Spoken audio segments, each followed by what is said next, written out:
I would say what I've learned is to be truthful to your own voice and to trust your own voice and to hone it and polish it, because that's the thing that makes you unique. Nobody else has that voice. Nobody else sees the world in the way in which you see it, and not to overthink things by trying to second guess what they think a producer or a financier um, wants. Just write the stuff you believe in and that you want to see in the way in which you want to see it. Um, and Yeah, I think that's what I would say. Be true to yourself.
Hello, hello, hello, everyone. It's Andy Serkis here, and I just want to say a huge congratulations to the classes of 2020 and 2021. I'm really glad that you are finally going to be able to get to see your films on the big screen where they should be. That's brilliant. Congratulations.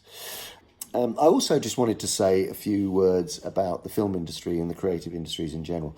And just to say, look, we are at this moment in time, although the pandemic has been with us, and it's been a tricky time in terms of shooting and making films, and indeed editing and post production. It's raised everyone's game and pushed everybody to the limit. Amazing work is obviously coming out, and when you look at the things that what people will remember, I think, from this time will be the quality and the extraordinary wealth of stories that are coming through. You know, not only obviously less so on the big screen at the moment, but on the streamers particularly. I mean, voices that we've probably never heard before, cultures that we are beginning to see stories about, and films and you know, really authentic, original tales being told.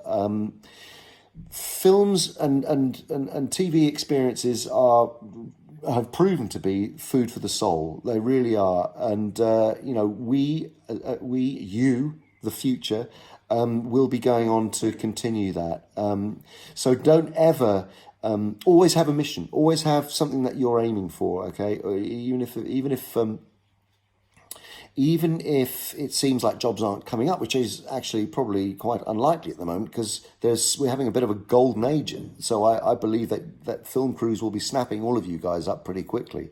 But even if there are lulls and periods of time where it's not quite happening, create your own stuff. Keep it going. It's really important. Your energy, your enthusiasm for the craft and for the and for the business is what's going to keep this industry going. Anyway, I just wanted to say all the very, very best to you. Hopefully we'll meet some way down the line. Have wonderful summers as much as you can, and hopefully see you soon. All right then, all the best. Goodbye. Hey there, this is Edgar Wright. Nobody needs to see my face this big on the big screen, but what we do need to see is your final films. I just wanted to congratulate all of the outgoing students for the Arts Institute of Bournemouth, AUB, and hope you have a great time today at the BFI South Bank, one of my favourite cinemas in the world. A great way to see your finished films. Congratulations and enjoy. Hi everyone, I'm Shay, the director of Better Days for Poetry. I just want to start by saying thank you to everyone who has donated, and thank you for all of your support. It's really helped us get through the process of making the film. And I also want to thank the crew for helping me bring my vision to life and helping me bring that to you. I don't have too much to say about the film. I hope that it will speak for itself. But thank you for watching.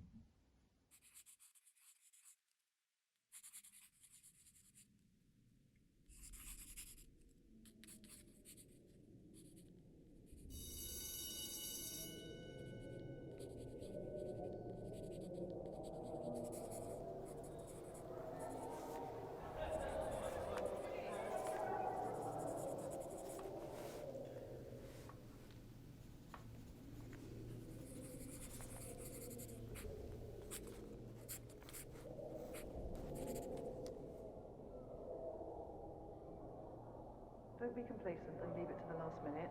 Meticulous planning and research is advised. Okay, stop packing your bags. I'm speaking. 500 words from everyone, not 300 or 400. And if you don't bring it in, I hope you like this classroom, because you'll be in here on Monday afternoon. I shouldn't have to tell you this now. You're sick ones. You're supposed to want to be here. Now you can go.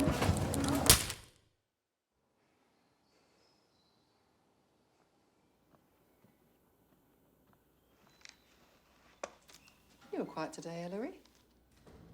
Is your poem ready? Yeah. What's wrong then? I'm sure you don't want to spend lunch with your teacher. Well, I just want to hold on to it for now, so I can go over it one more time during lunch. It needs to be in by the end of today. Oh, yeah, I know. I feel like I could do with a little bit of feedback on it. I'm not allowed to help students with this. I was expecting you to have done it by now. And you're only hindering your chances of becoming a writer if you ask for help all the time. You're in my class for a reason. But you have to develop your own voice. I can't do that for you. Yeah, but... I know you really want me to pick a Deliri. The cream always rises to the top. I hope you put the work in. Oh, sorry. What is it?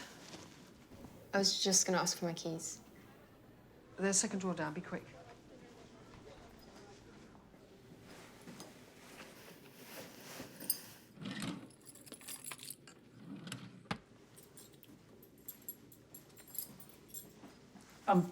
Excuse me. Is Mrs. Beckett your mum? Yeah? Oh, do you know about that competition she's moderating? Yeah. Okay, well, I've written a submission for it. It's due today, isn't it? Yeah, mine's pretty good. I mean, I'll probably win. I just need to make sure that I get published in that magazine, and I just wanted to ask if you'd have a look at what I've got and let me know what your mum might think. So, you basically want me to help you cheat?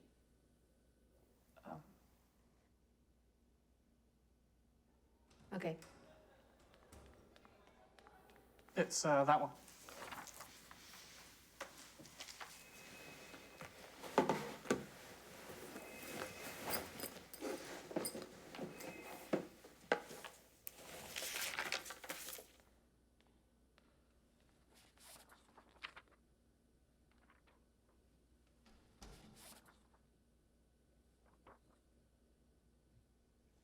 What did you do to your finger? Using too much iambic pentameter that doesn't rhyme?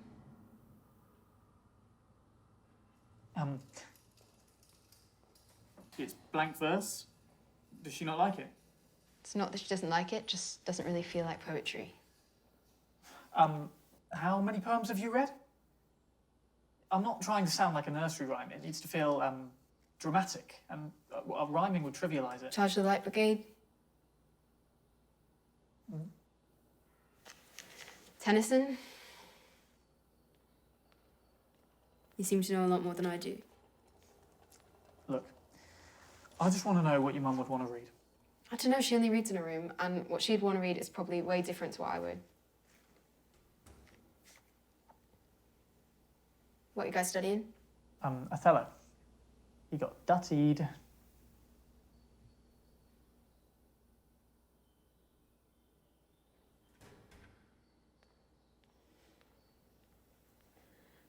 I can help you if you want. Why? I write a bit as well. What do you write? Just book reviews on websites. Oh, I read quite a lot. Buying new books can be expensive, and I feel like people deserve an honest review. yeah, okay. But seriously, don't tell Mrs. Beckett because she won't count my submission if she finds out we did it together. I won't, don't worry. And this is when you tell me you've never read a poem? Sorry. Why do you keep acting like you know more than me?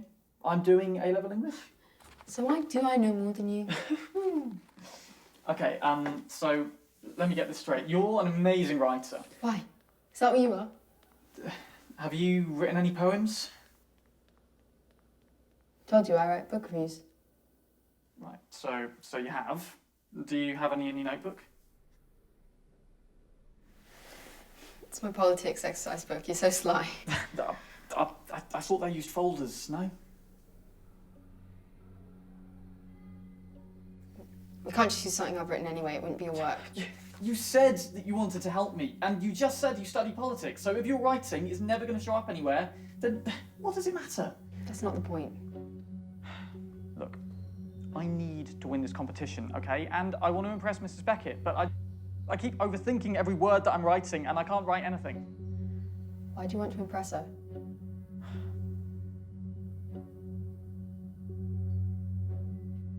You wouldn't get it.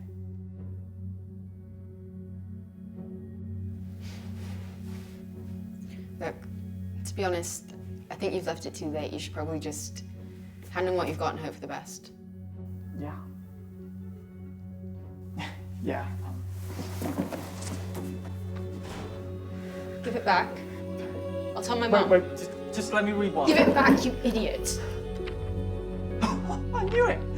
Tender tyrants, however hard it tries, it will always be cruel. God, just take my shit. The ruthless dictator. Serious, alright? Just fucking give it back. How I mourned the autocrat, a despot so merciless, a give it to despot me. remorseless, a despot maybe not. The Imperium is minor. The Imperium is little beyond belief. Just fucking give it back. Afflicted by the anguish of its former presence, stricken by its grief.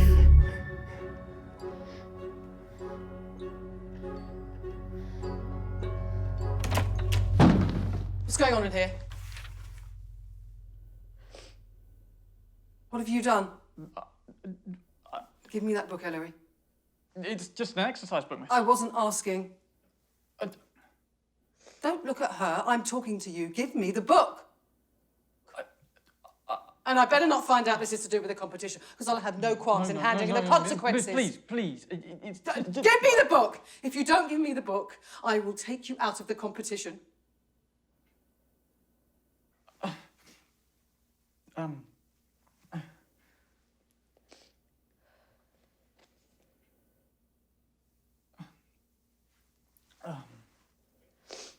No. Excuse me?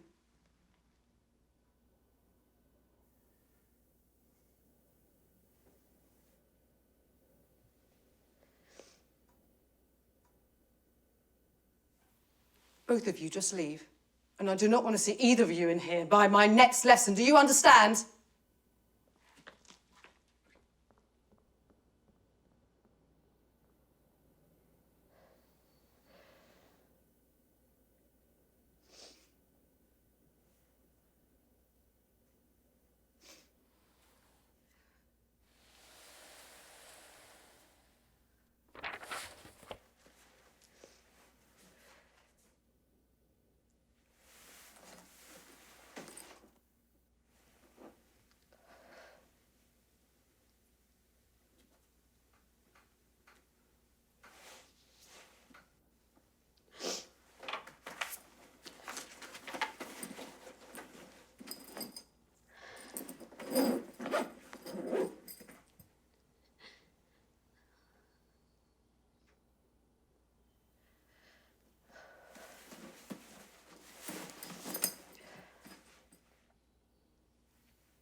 Your poem's fucked.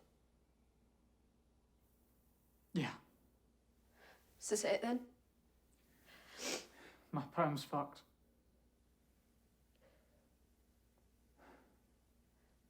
What's your name? Lily.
Hi, my name is David, and I'm the director of the documentary film Renown.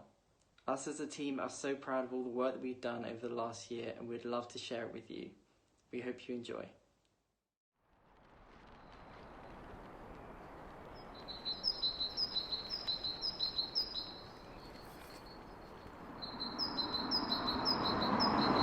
I stood on the motorway bridge. I just looked at the cars coming and going.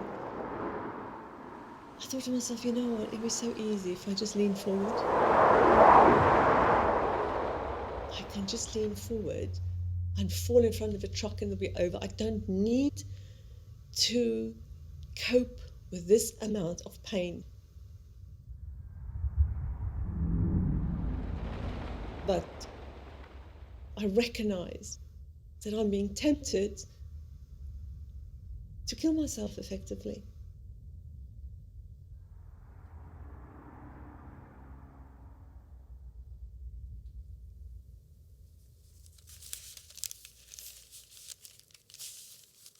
To forgive is not to let that person have a hold over your life because of something that they have done. I had to forgive because I refused to let somebody else dictate my mental and my physical and my spiritual well-being. My two sisters are 9 and 6 years older than I am. There is just the three of us. I'm on the right-hand side, my elder sister in the middle. This photograph was taken a year or so before I left South Africa. I lived there for 25 years. We lived a comfortable life. There was no reason for me and my husband to leave other than we were curious. In 2005, I went back on the 22nd of December to South Africa, the day of my mother's birthday. I remember I said to her, "Mum, I know it's your birthday. I recognise your birthday." But I couldn't say happy birthday. My mother was in a terrible state. You don't expect to cradle your firstborn and see her die.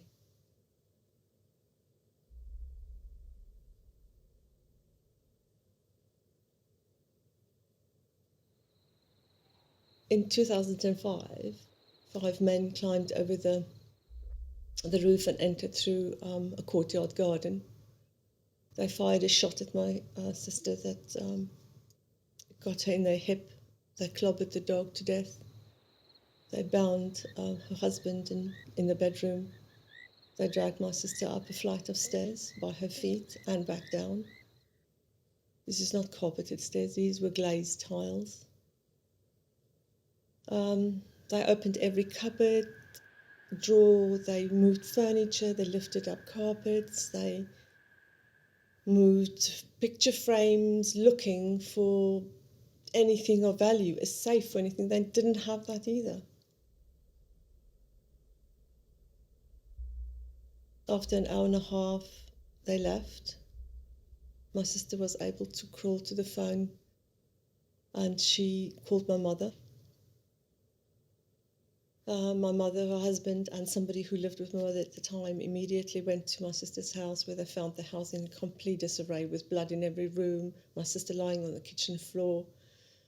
My mother then untied my brother-in-law. They tried to do CPR on my sister, but my mum said when she did, blood came out of her nose and her mouth, and looking in her eyes, she realised that she had brain damage because one of her pupils were really big and dilated and the other one was tiny pinprick. And my mother's nurse, and she said she knew that she wouldn't make it. By the time the paramedics arrived, they said there's nothing else they could do.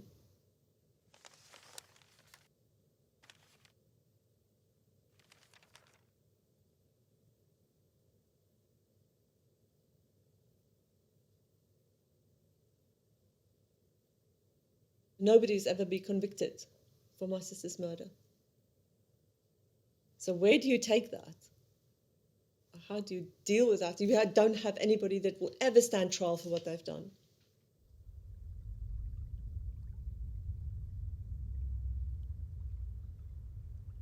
I was very depressed, emotionally unstable, depressed, cried a lot. I lost all track of time in many ways. I'm somebody that takes care of myself. I wear, some people might think, way too much makeup, too much jewelry, nails painted, hair done. I just none of that mattered. Life became grey. totally grey.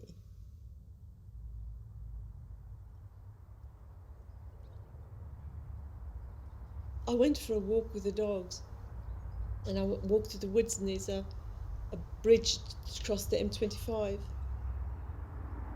And you know, when a vehicle comes past you, it creates that kind of the air that it pushes along. As a massive truck came past, you could feel the air moving me, and I clearly heard the words in my head, "Do not lead me into temptation, but deliver me from evil." And I thought, I recognize evil here.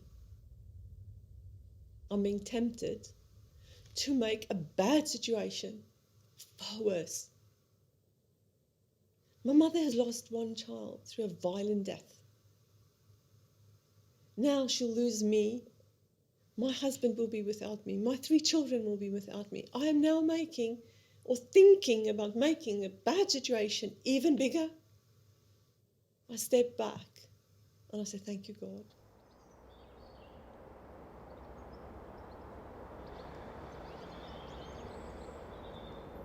I don't know how long after that we went to church, and we always say the Lord's Prayer. And when we said, forgive me my sin, as I forgive those who sin against me, I sat down. I couldn't say it. And I got up and I walked out. I walked out. And I stood outside and I thought, Lord, you're asking me to forgive somebody that has brutally murdered somebody that I deeply care for. I wanted to, now thinking back, you wanted to Google it and see if I can come up with a different explanation, a different reason, a way out of this, other than I have to forgive. There's no choice in it. Yes, I have a choice, but what will the alternative be? To walk around with the anger, the hate, the resentment, the heartache, the total frustration, everything that you kind of hold dear has been ripped away from me. And I think that was a turning point where I kind of thought, okay, I have to make different choices from now on. I can't stay where I'm now. I need to move on from here. It was like a light bulb moment.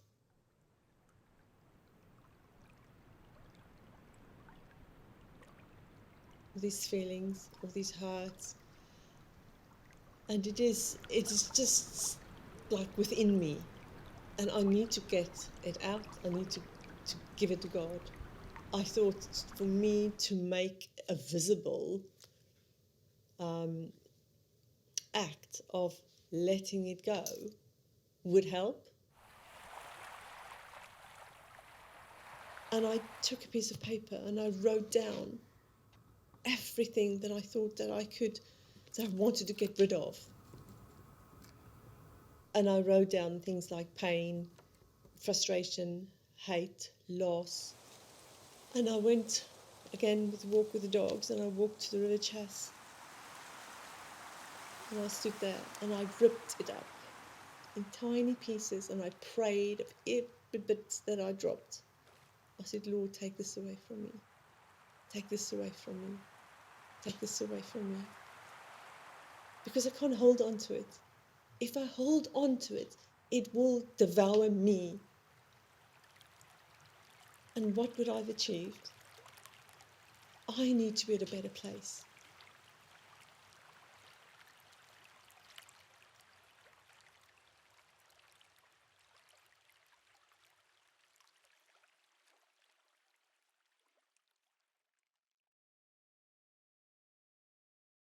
I felt better. It wasn't now I feel great, but it was a way of letting go. If you don't forgive, then you're absorbing the poison and you will die spiritually and mentally within yourself. So you have to let it go.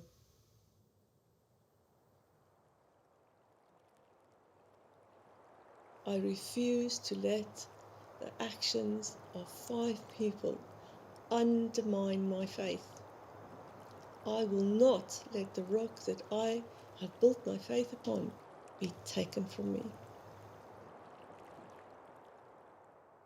Because this was not of God. This was not what God have intended to happen.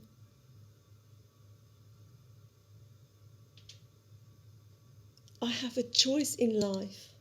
There are good people and there are people who decide not to be good. And I will refuse to let somebody's actions interfere with my faith.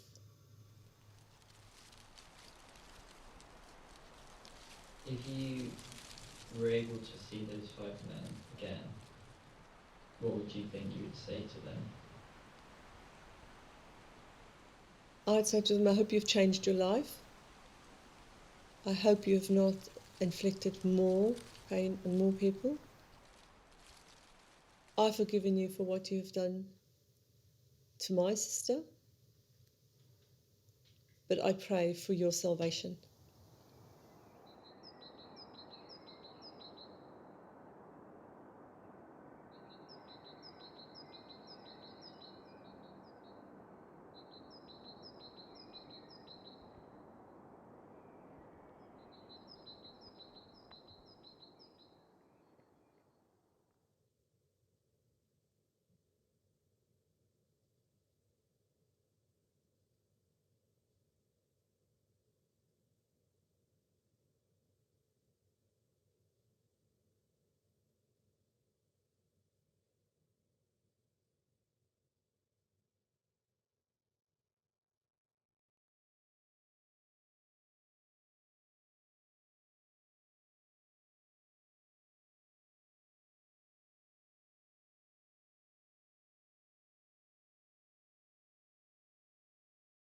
Hello, I'm one of the crew members behind the production of Wright.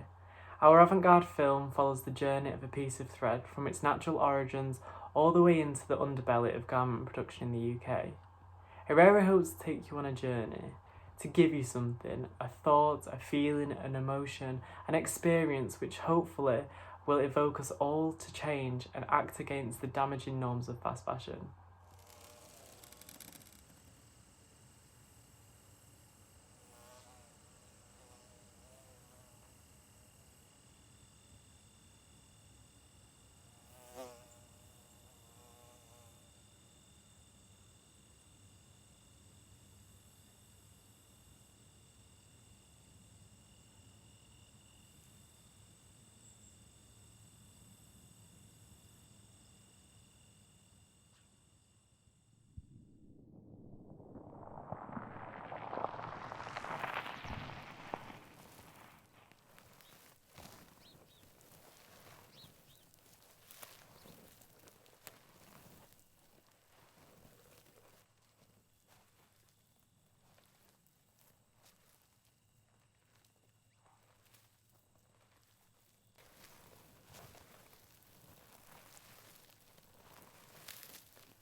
By the 15th century, England was a large producer of textiles. Framework knitting was once one of the most important industries of the East Midlands. Mills in the north led the world as far as cotton was concerned. Leicester, the heart of the Midlands, was the centre for hosiery production and quality garments. The industry began with stocking frames in cottages. For it is on industries such as this that the prosperity of Leicester is founded.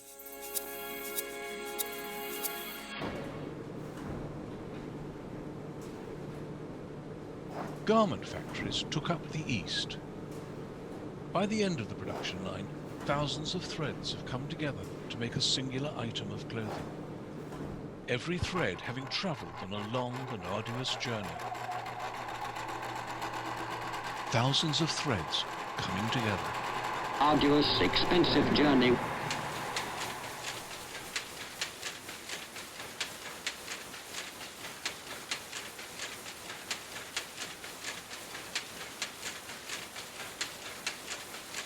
Where colour, texture and fine craftsmanship combine to delight the eye. Delight the eye. Wonderful softness. Wonderful softness.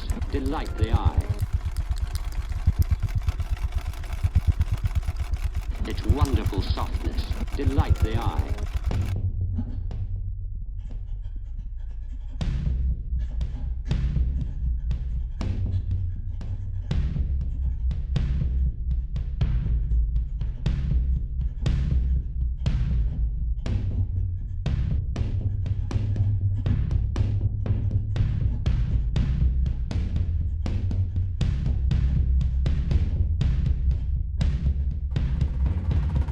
The city adapted to change.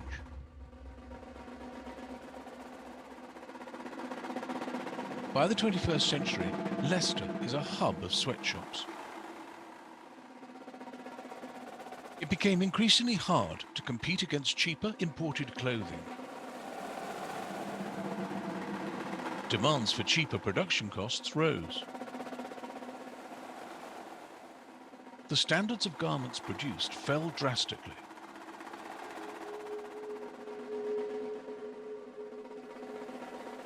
Textile not created to last. Now the factories are beginning to crumble. The city losing its industrial heritage. A heritage lost.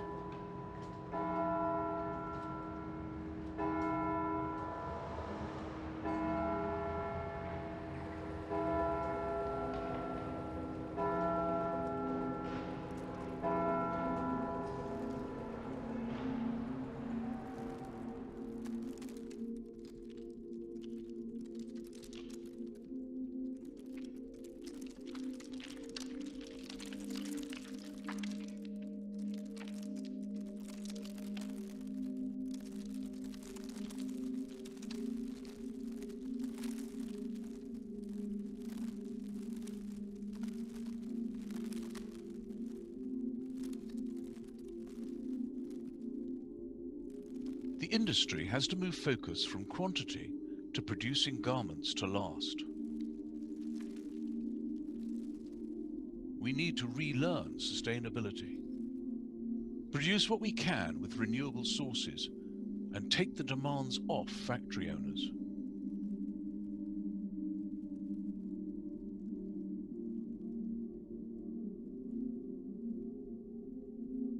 To progress, we need to question where our clothes come from. In understanding their origins, we can understand their value.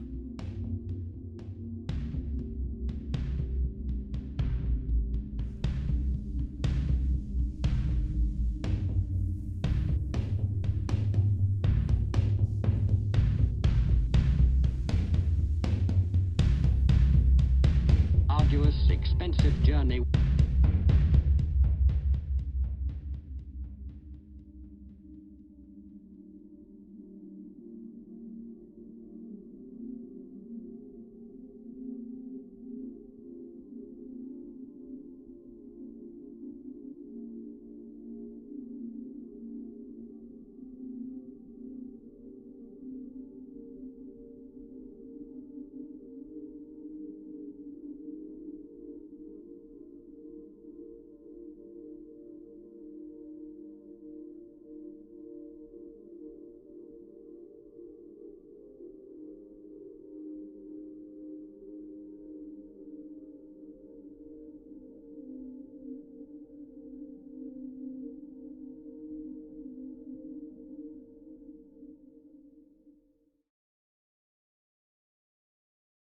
I'm Katarzyna and I'm the director of Juniper, and I'd like to introduce our film, an experimental drama about memories, where we follow a man who goes inside a manhole to revisit some of his memories, particularly a memory about a person he used to know, Heidi.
I'm sorry. Do you know where's Heidi? None of my moves are right if I could just get them right. And you're all right? Yeah, I'm looking for... Gotta change my grand pro. Everything about my new dance is wrong. I feel like I can't dance in front of anybody. I feel like I'm dancing in front of my mother. I love these game shows. People go on them to act like the king or the fool, never really thinking that anyone will remember them acting silly on the big screen. Foolish!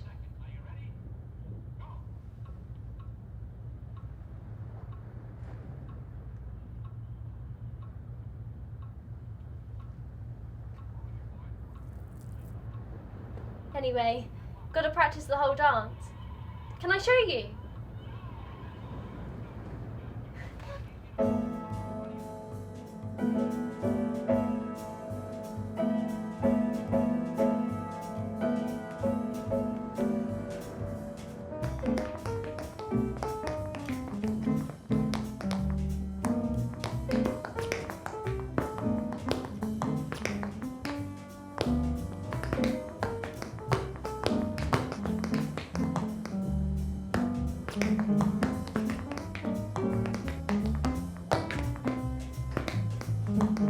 Heidi, is this you?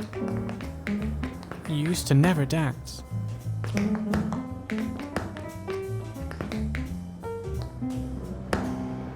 you think I'm gonna do good?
Could you give me one?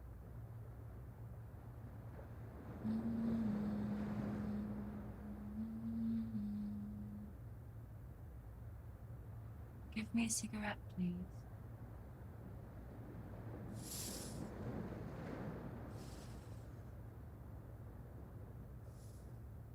I dance to it.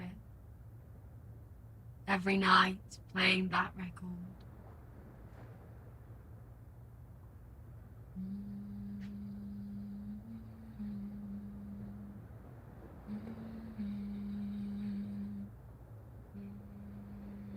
She is wise, but she's not old.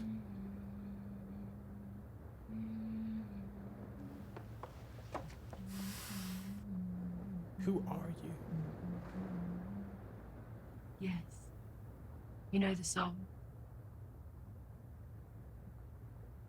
Could you put it out for me?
Hi, my name's Jacob, and I'm the writer and producer of Daniel Set for Life. Hi, my name's Jean, and I'm the director of photography for Daniel Set for Life. Hiya, my name's Alia Georges. I was the production designer on Daniel Set for Life. Hi, I'm Tommy, and I was the gaffer for Daniel Set for Life. Hello, my name's Thomas Antoniou, and I'm the sound designer for Daniel Set for Life. Hi, my name's Tom D. Haynes, and I was the editor for Daniel Set for Life. Hi, I'm Jake McKenna, and I'm the director for Daniel Set for Life. Very quickly, I just wanted to say that this is a film about people who have been made to feel as if they don't belong. And we as a team wanted to make you, the audience, start to think about why that's happened.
Your clothes are on the floor over here.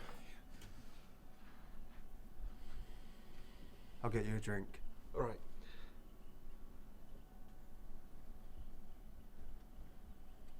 Don't worry about that.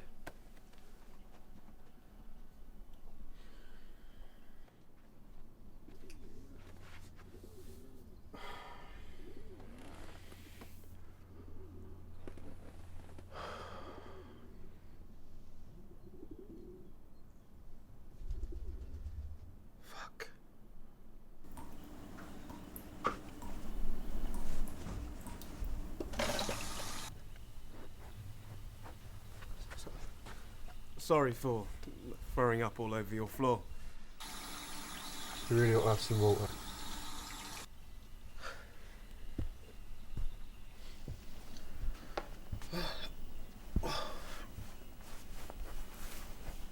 Oh. Oof.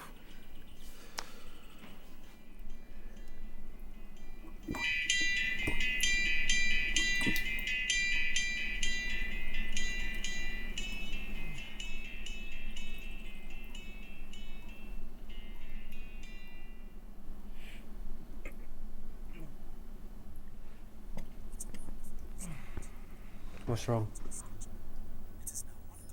Any idea why my head hurts? You probably bumped it on the toilet seat last night. That's where I found you.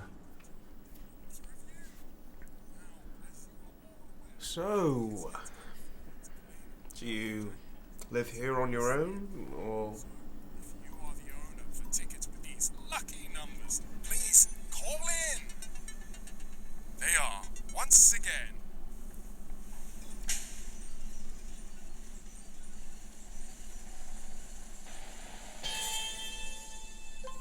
6,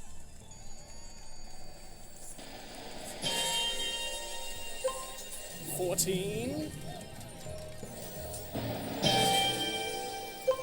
33, 23,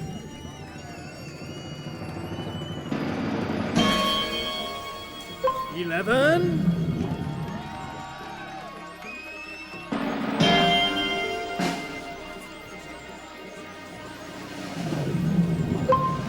39, and finally the golden ball number is 7!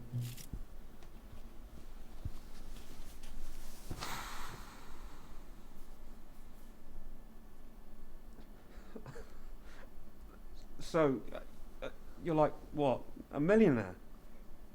How come you're still living here? I don't know if I should claim it. Why wouldn't you? Don't know if it's meant for me, or if I deserve it. Honestly, who gives a shit?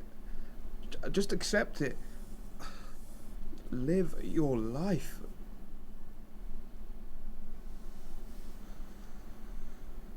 It's just money. Don't matter. You can have it if you want.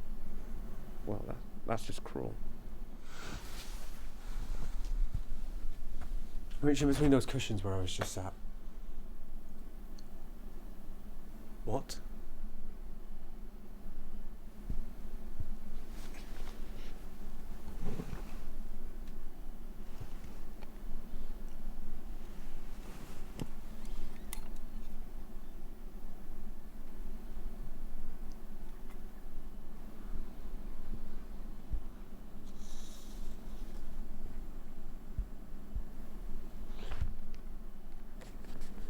I weren't joking.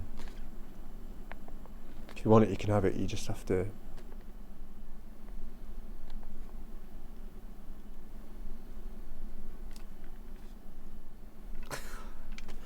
The gun isn't even real.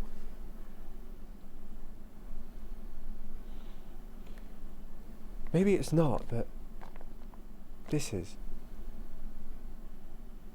It's worth 2.7 million.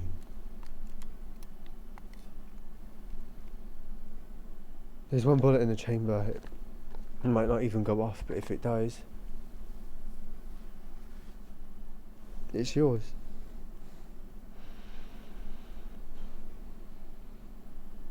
You want the ticket, right?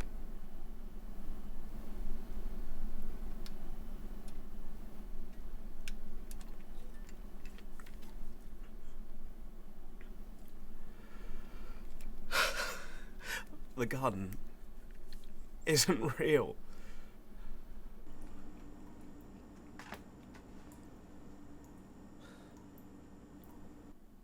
Ugh. Just accept it. Because from the looks of this place, you could really use it.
I'm Nancy, I'm the director and writer of Passenger. I'm Oliver, and I'm the producer of Passenger. Loosely inspired by real events, it's a story about how a tragic car crash tests the relationship of a father and daughter. We just want to say a huge thank you to everyone who made this film possible and for all the donations and support that we received. And to the crew. If it wasn't for you, if it wasn't for the hard work and effort and love you've put into this film, we wouldn't be here with the results we've got. So thank you.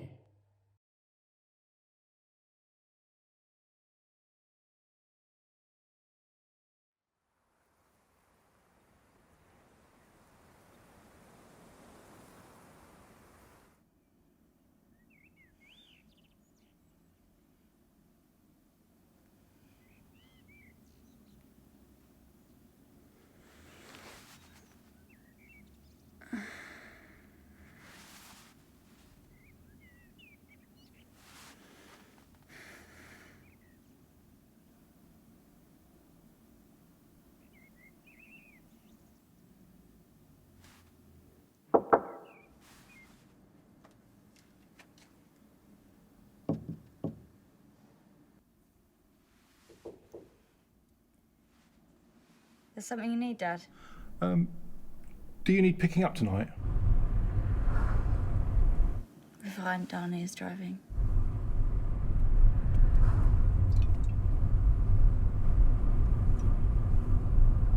Okay, good. Fine.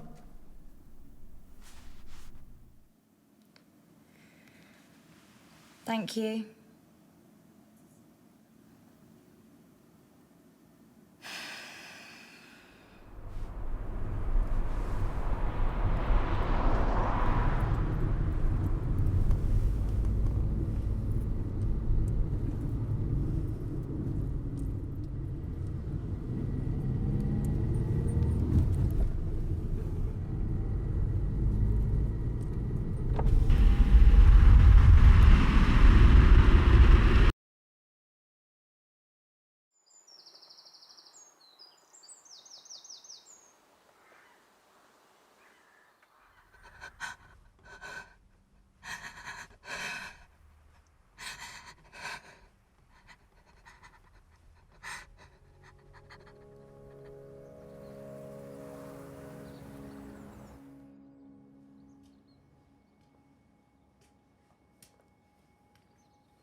Ashley?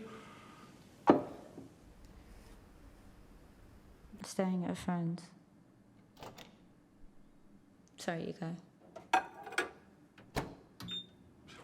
It was just a joke. It's fine. You're back earlier than I expected. Darn, you're not with you. I didn't see a car outside. Dad, could you just stop?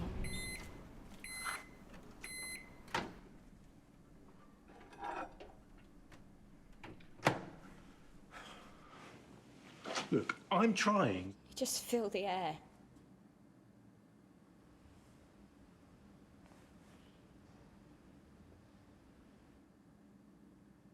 If you left me to it, I'd be gone by now. And you'd be eating your dinner. And it'll be fine.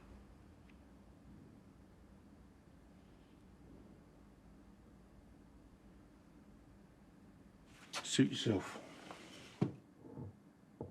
My food's getting cold.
Don't let me keep you.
Please look at me.